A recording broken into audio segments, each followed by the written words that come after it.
Turn with me, if you would, to 1 Samuel. Now, some of you, it might be a surprise. Some of you, not so much a surprise. We've been there recently, haven't we? Last Thursday night, we were preaching out of it and finishing that message, or our intention was to finish that message last Sunday night, and then the Lord took that in a different direction. But we're in 1 Samuel, but turn, if you would please, to chapter 8. Turn to chapter 8.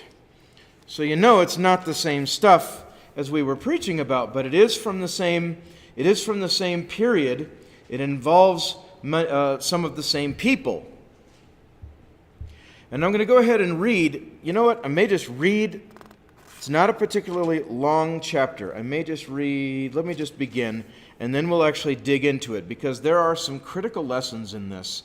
And as I promised last week, even though we did not finish Matthew chapter 10, we're taking a break from our red letter studies this week only, unless the Lord wants us to continue in a different vein until we come back to that. Because we've been studying the teachings of Jesus literally all year long so far. And so there's a lot of other stuff in the Word. Not that I'm placing a higher value or placing a lower value on anything. It's all inspired by God. But again, be it the will of the Lord. We'll be back in our red letter studies next week. But for tonight, 1 Samuel chapter 8. And if you'll remember, okay, this was a time of transition for the whole nation of Israel. This was a major time of transition for the whole nation of Israel. Let's begin in verse 1. And it came to pass, when Samuel was old, that he made his sons judges over Israel. Now the name of the firstborn was Joel, and the name of his second, Abiah. They were judges in Beersheba. And his sons walked not in his ways, but turned aside after lucre, or money, and took bribes, and perverted judgment. And that's what greed does to everything, doesn't it? Corrupts it from the top to the bottom. And that's usually the direction that it goes. From the top to the bottom, it perverts everything. They perverted judgment. Then all the elders of Israel gathered themselves together and came to Samuel in Ramah, and said unto him, Behold, thou art old. That was subtle, wasn't it? Hey, you're an old man. Behold, thou art old, and thy sons walk not in thy ways.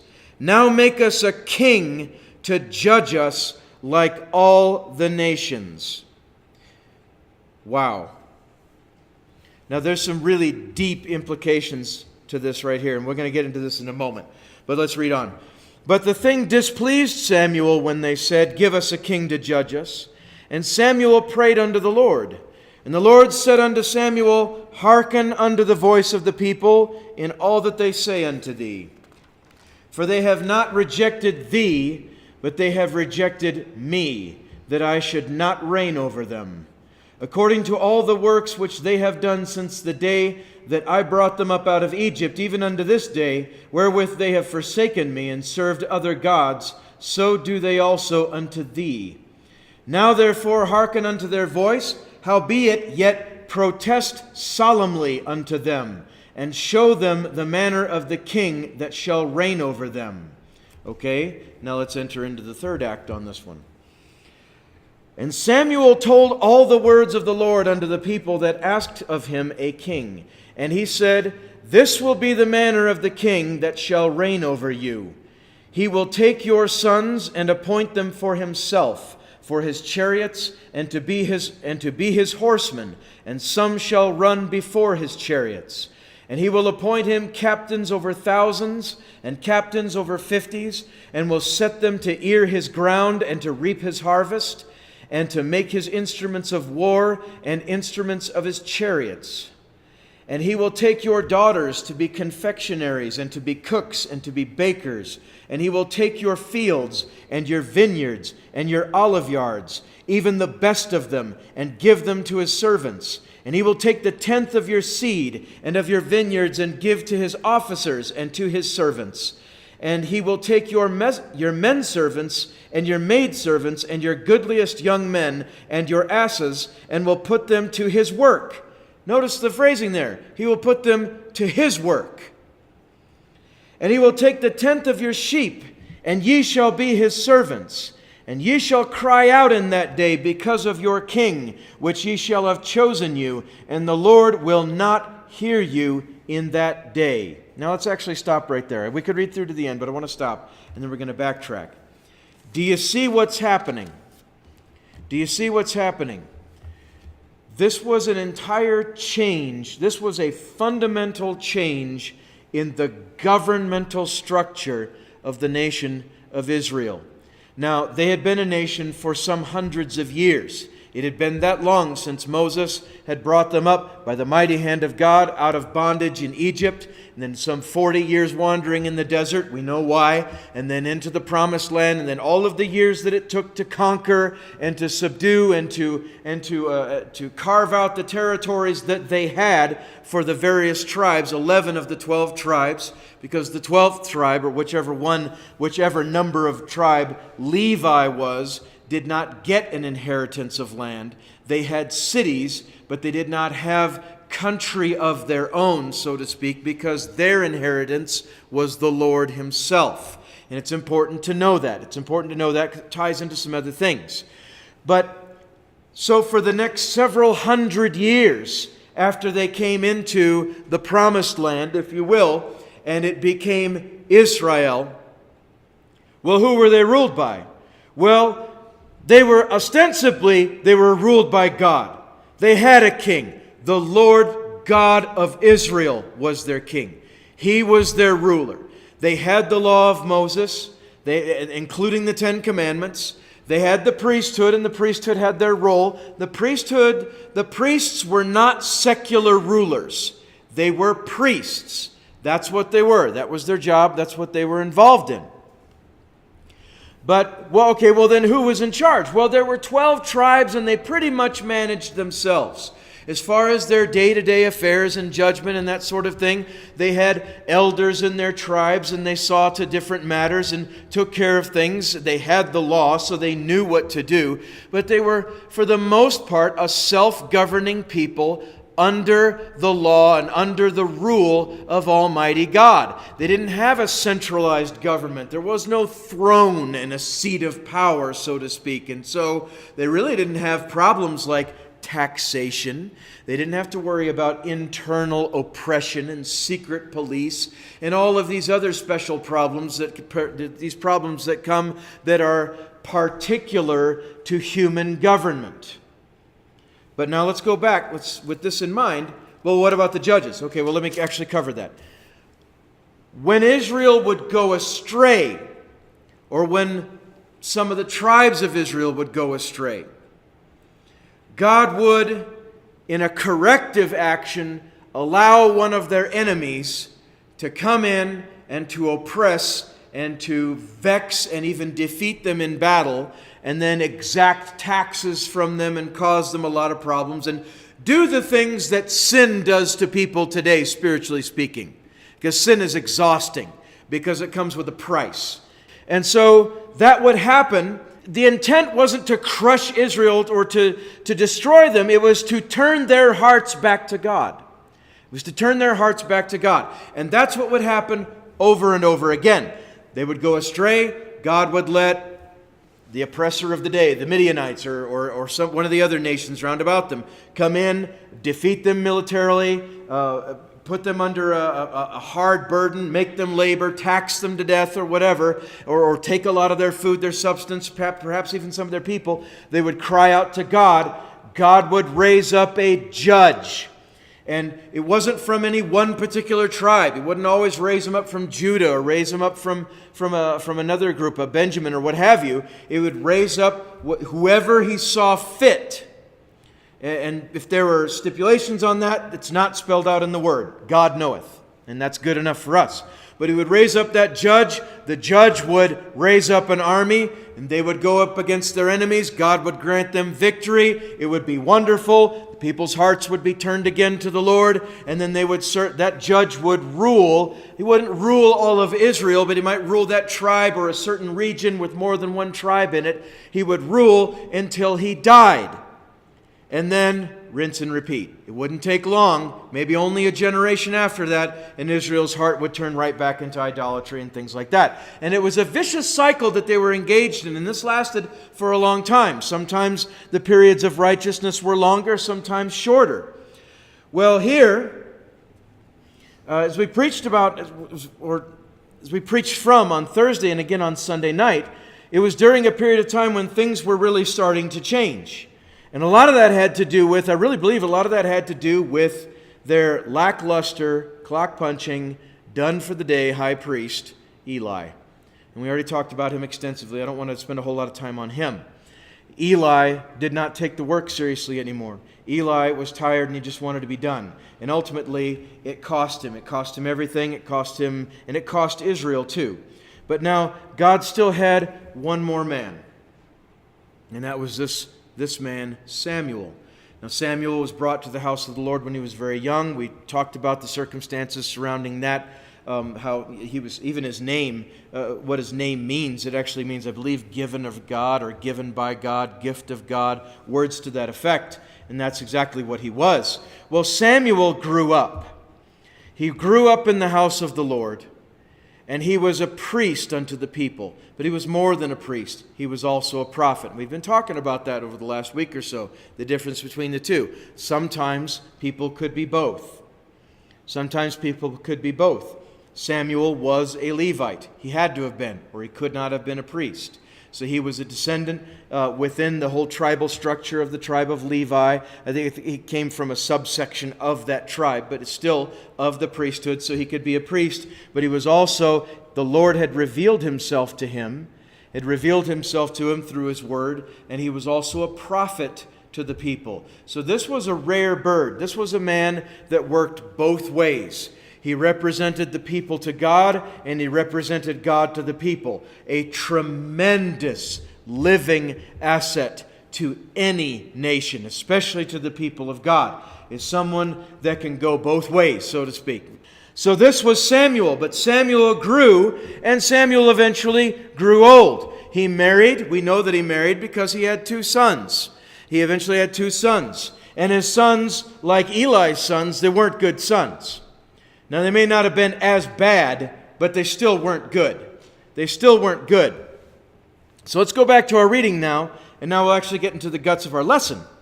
So he says, "It came to pass when Samuel was old that he made his sons judges over Israel.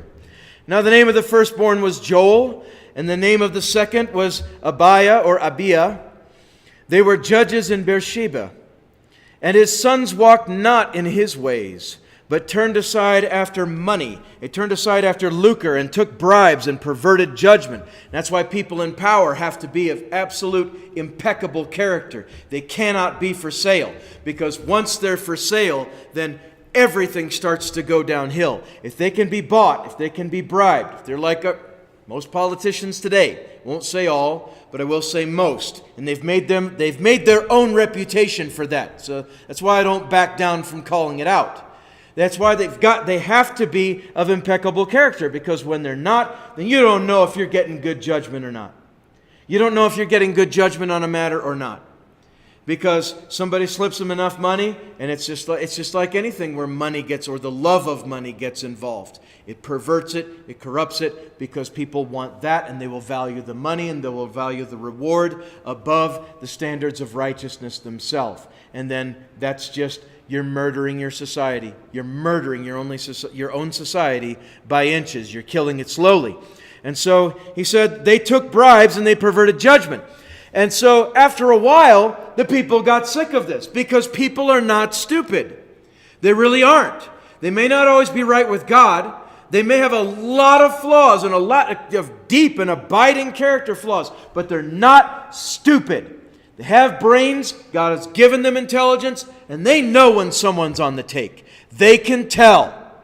And so after a while, they got tired of this. And so they came to Samuel, because Samuel was the last of the judges, the last of the good ones. He was the last of the judges. And so they came to him and they said, "Behold, thou art old." In other words, your days are numbered, Samuel, and we know you're not going to be with us forever. "And your sons walk not in thy ways." we don't want to be under their rule because they're corrupt. And so they said, now make us a king to judge us like all the nations. And that's where things really start to go south. So the first lesson that we take from this narrative, and there's a reason why we're digging into this.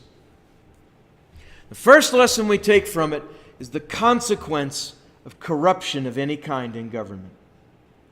The consequence of corruption in places of power. You know that there's a very thin dividing line between a good king and a murderous tyrant. And it's important to understand this too, because believe it or not, this ties into some of our own American history here. And I don't know if you've ever gone back and read some of the early documents that were drawn up in the days before the Revolution that were building support and were building the case for rebelling against England and becoming our own country. But some of those talk about and draw right from the Bible, right from Samuel, I do believe, also from the book of Kings and possibly Chronicles. They draw right from that God never wanted a king in Israel to begin with, and that human monarchies really do set the stage for a lot of problems. They really do. And we'll talk more about that, but this is not necessarily a lesson in early American history, but it all ties together. The people had felt before the tyrannical treatment of the sons of Eli, the high priest. They'd already been through this. They were tired of it. They didn't want to go through that again. They didn't want two more priests or judges or whoever they were abusing them and taking things by force. They didn't want that. And so they came to Samuel on the matter. They weren't going to put up with it again. And the devil took occasion by this to put within them a rebellious heart on this matter. Because they'd never had a king before. They'd always been self-governing. And one might make the argument that, well, it doesn't sound like a bad idea. How do you equate this with rebellion, Pastor? How do you equate this with rebellion? Because God had always been their king. God had brought them up out of Egypt. God had brought them through the wilderness. God had established them there in the promised land, in the land of Canaan, and the areas that He had promised to Abraham. God had been with them all through that ordeal. He had been with Moses. He had been with Joshua. He had been with Joshua's successor, and then all the way down through the line of judges to this day. And now suddenly they want a king. Why? Well, we get to the root of the matter here in the same verse. They said, "Make us a king rather than deliver us from your sons." Do you see? The answer is found in some of the things they said, and some of the answers found in some of the things they didn't say. Why this radical change? Well, it was already on their hearts. Or they didn't just wake up one morning and say, you know what, let's change the entire structure of our society and how we're governed, okay? No, this had been boiling in their hearts for some time already. And you see that happen in individual people's lives when they decide to, when they just blow out of church or walk away from the faith and then off into sin. It's not something that they just woke up one morning and said, you know what, I think I'm out of here. I think I'm going to go back to being what I used to be. No, it's been boiling in their heart for a long time already. They've had leaving on their mind for a while. They really have. And a lot of times they come to the place where they're just looking for the excuse because they know it's not the right decision to make, but they still want to make that decision. And there's a direct parallel between these two things. Israel in the time of the judges wanting a king suddenly, and a modern day believer wanting to just cash out and go back to the life that they used to have because there's something in the world that they lust after. There's a direct parallel there because in both cases, in the case of the 12 tribes of Israel suddenly wanting a king, and in the case of a believer wanting to just go back to the old life, they no longer want God over them.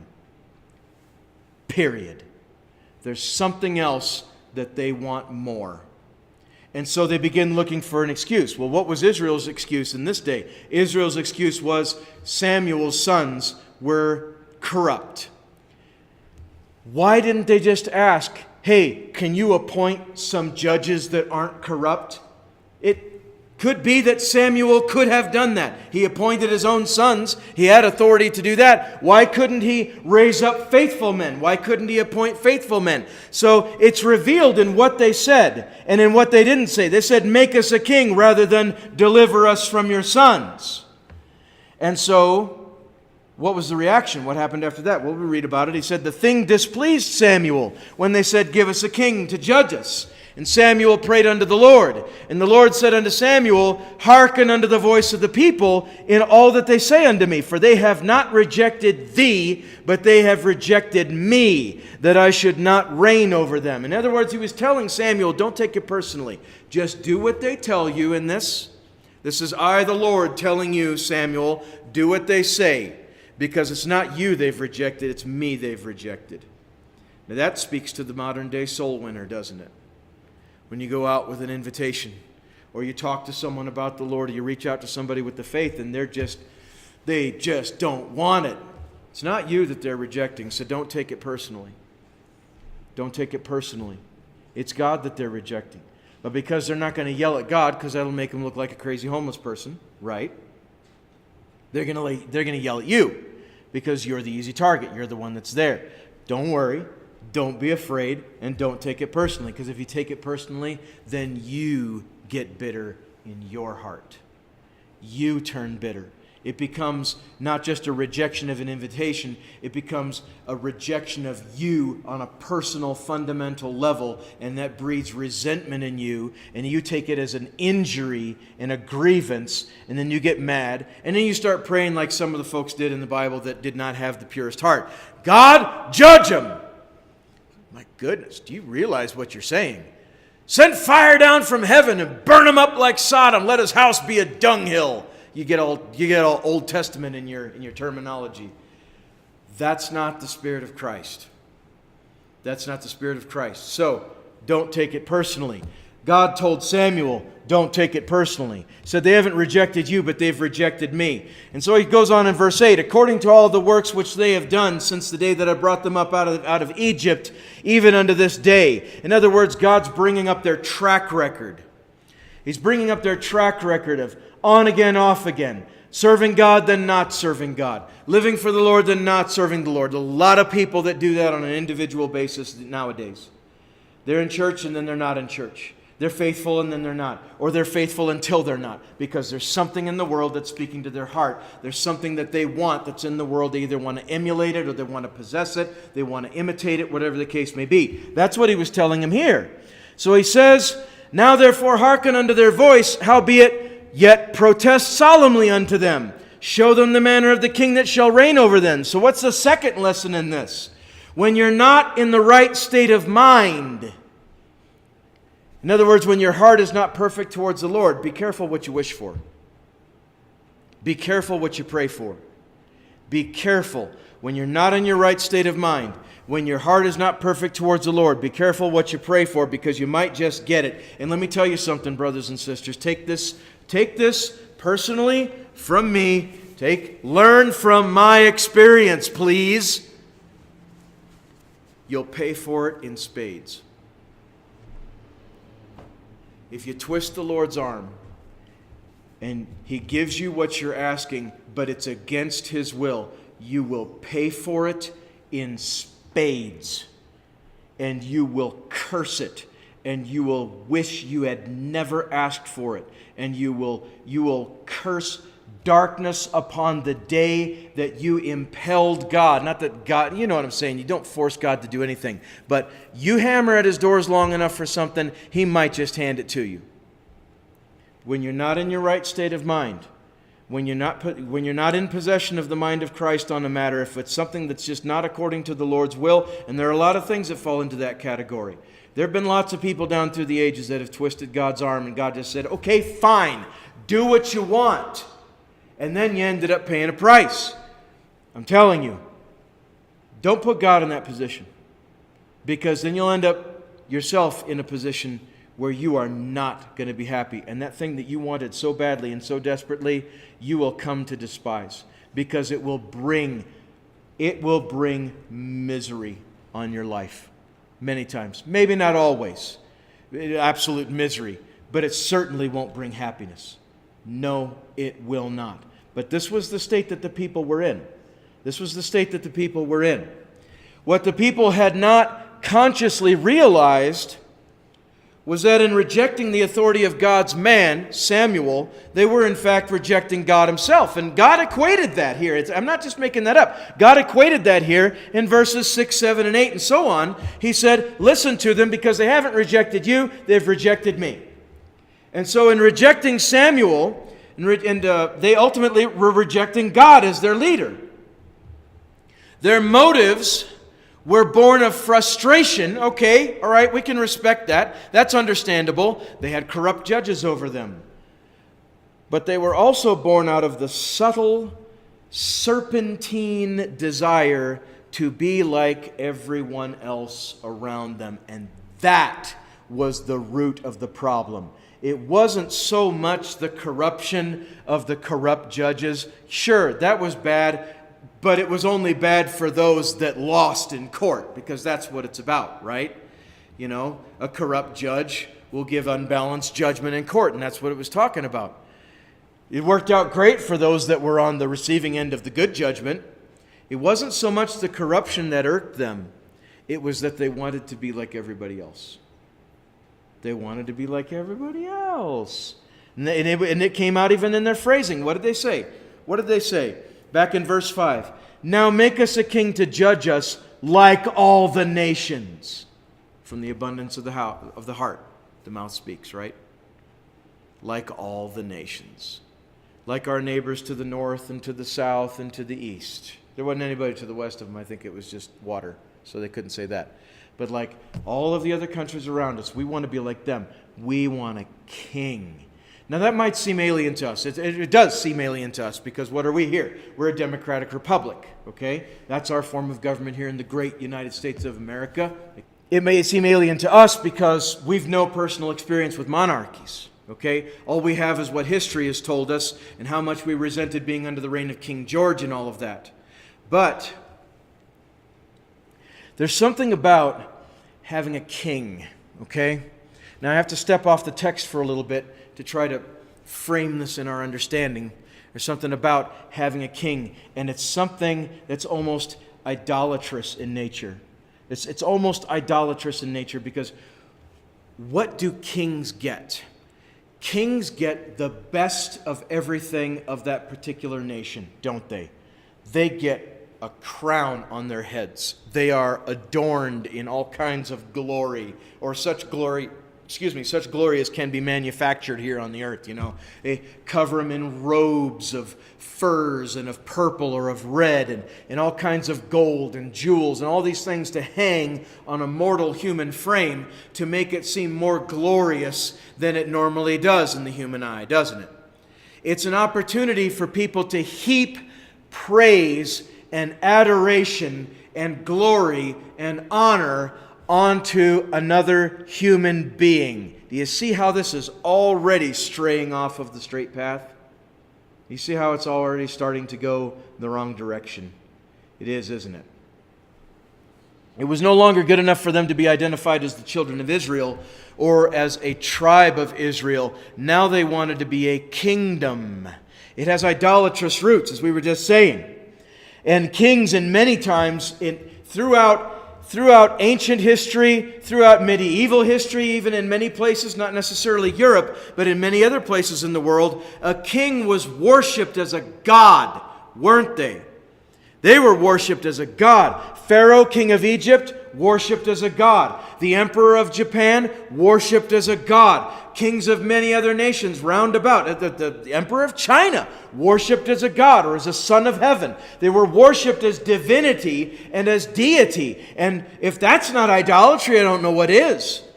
I don't know what is. That's a terrible missing of the mark. So they're decked with all these things and they're lifted up in glory. And what do you think's going to happen to the unconverted human heart? You think it's going to keep a hold on humility? No, not without a lot of help. And you read in ancient history even about how ancient Rome, but a lot of their victorious generals As they would return home from a victorious campaign, they'd ride through the streets of Rome in their chariots and be feted and showered with praise and adoration of all of Rome. There was somebody riding in that chariot with that general, whose entire job it was to whisper in the general's ear words to this effect: remember, you're mortal. You are only a man. But a lot of kings and emperors didn't have someone to remind them of that. And so it was very easy for them to become drunk upon their own power. And Samuel told all the words of the Lord unto the people that asked of him a king. And without reading all that text again, he warned them. He said, you guys want a king? Let me tell you what kind of king you're going to have. He's going to take this from you. He's going to take this from you. He's going to take your sons. He's going to take your daughters. He's going to conscript them into armies. He's going to take tithes of you, of all your increase. He's going to take your best fields. He's going to take your best olive yards and vineyards, and he's going to give them to his generals, his officers, and his servants. He's going to take all of these things from you to build up his house and his majesty, and you're going to cry out to God in that day, and God's not going to hear you because you asked for this. That's what it came down to. He warned them. This was Samuel's last desperate warning to the people. Samuel, their judge, their prophet, their priest. He was all three of these things. He was their judge and their prophet and their priest. He was their religious authority, at least next to God, of course. He was their religious authority. He was their intercessor, and he was their judge, their civil authority. And he was telling them, this is what it's going to cost you if you go through with this. Sometimes you can preach, and you can warn, and you can teach, and you can counsel, and you can pray, and you can do everything that you can possibly do to keep someone from going down a wrong path. But man, when they've got their mind made up, that's where they're gonna go. Because you can't make anybody do anything. Someone who's maybe on the mend from an addiction and they're on the threshold of jumping off the wagon, because nobody falls off the wagon. It's a deliberate act. It's a deliberate decision to step down off that wagon, go right back into what they were. And that's just one example. There's so many other things that people, like James said, that we are tempted when we are drawn away of our own lusts and enticed. And so it can be many different things. But whatever it is, once a person's got their mind made up, nope, this is what I want. This is what I'm going after. Leave me alone. Give me what I want. Don't stand in my way. Samuel gave his last effort, his last warning, and they insisted. What did they say here? Let's go back to our reading, our text. Nevertheless, verse 19. Nevertheless, even with the warning that God's not going to hear you when you cry out, even with that warning, they said, nevertheless, the people refused to obey the voice of Samuel.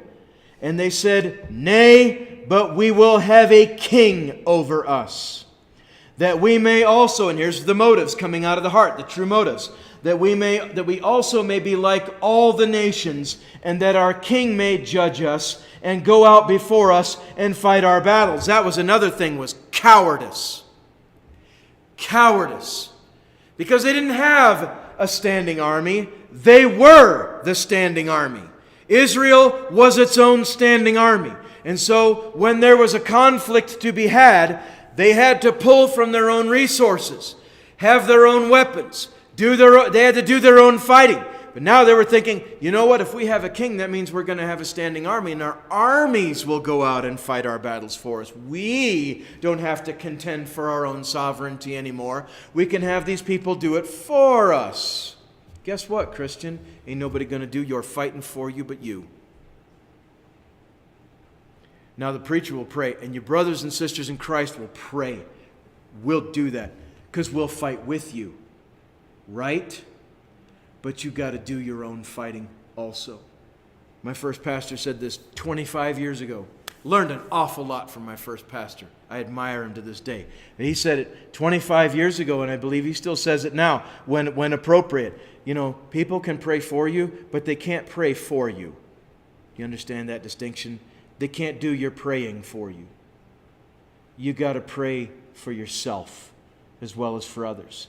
You've got to contend for the faith yourself. You got to step up and be a soldier of the cross. Because let me tell you something about the spiritual war that we're in, okay? There are no casualties in this spiritual war who are not suicides. Let this sink down deeply into our ears and into our hearts tonight.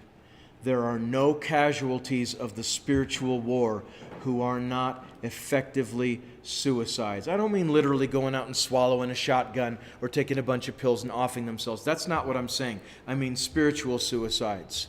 Someone doesn't get taken out by the devil. Someone doesn't get sniped by one of his minions, so to speak. It doesn't happen that way. It's always a deliberate choice. Because we have the promise of God. We have the promise of God over there in Romans that He will not suffer us to be tempted above that which we are able.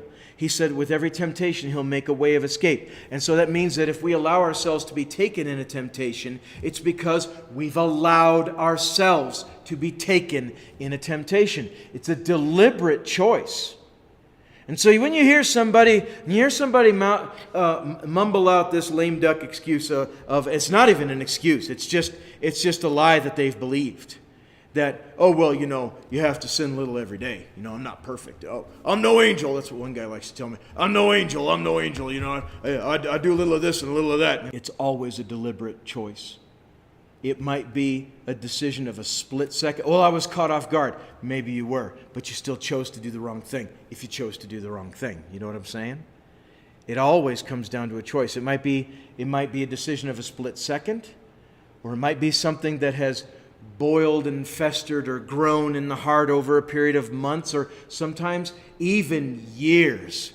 How long did it take Israel to get to the place where they were ready to give voice to that desire? Give us a king. We don't want God anymore. Well, what's the overall lesson for us in this? Keep God as your king.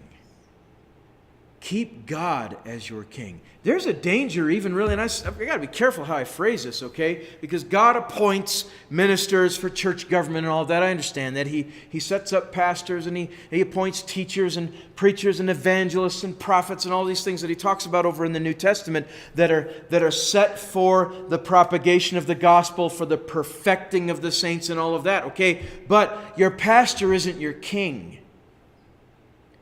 And when you die, you don't answer to your pastor. Now, I'm not trying to detract from my own ordained authority, by the grace of God. And I say this very carefully, because I'm nothing. I'm nothing but the same bag of clay that any of us are, okay? So it's not like I'm trying to boast or anything like that. But don't hang your Christianity on the pastor. Because then what happens when the pastor blows out? And some of you have experienced that. How many have there been? Don't hang your Christianity on the pastor. You're going to get disappointed one way or another.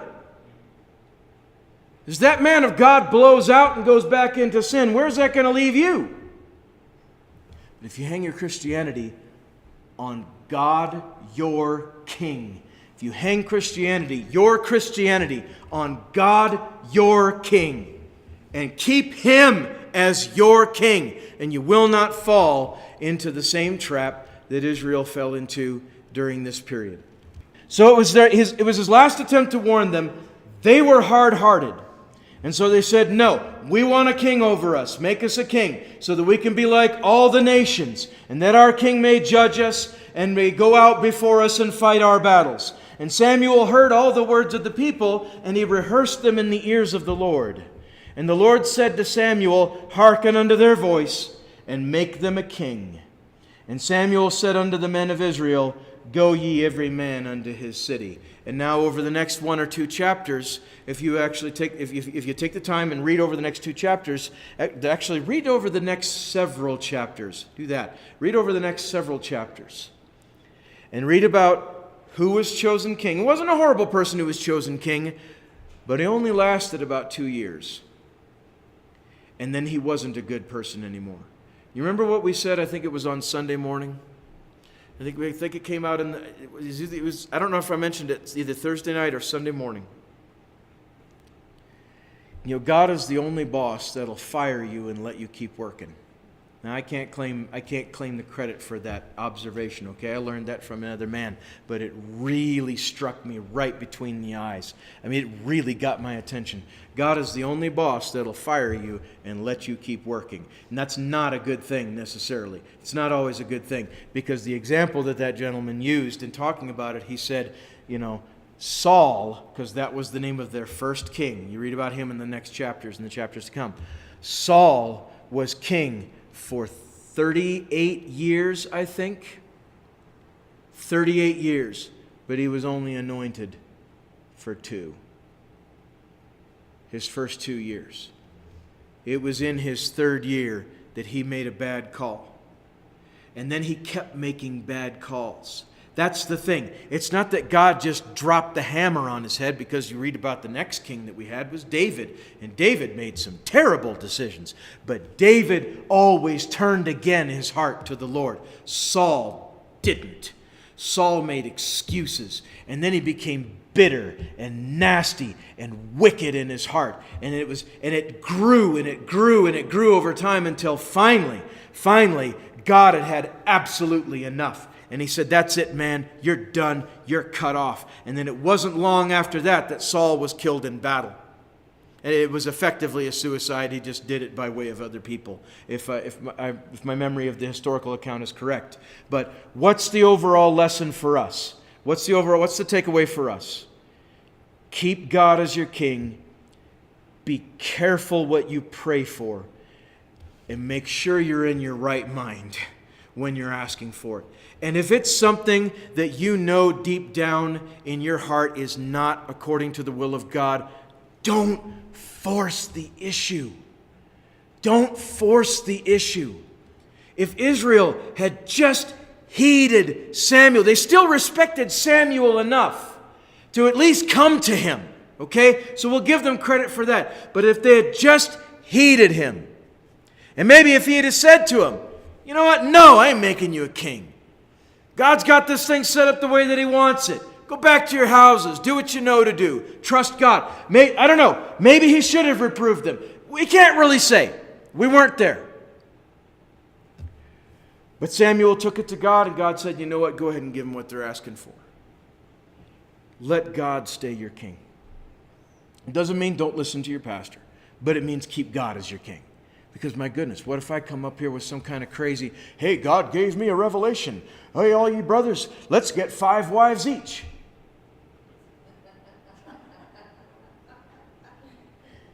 Now, I use that one because, 1, it's funny, and 2, it's completely outrageous, and it's not something it's not some place I would ever go, okay? Because there's plenty of Bible against that. Thank you, so no worries there. But if you hung your Christianity on your pastor, well then, at least one brother's going to be shouting up, amen! He's going to go get him 5 wives. The point is, you hang your whole relationship with God on the pastor.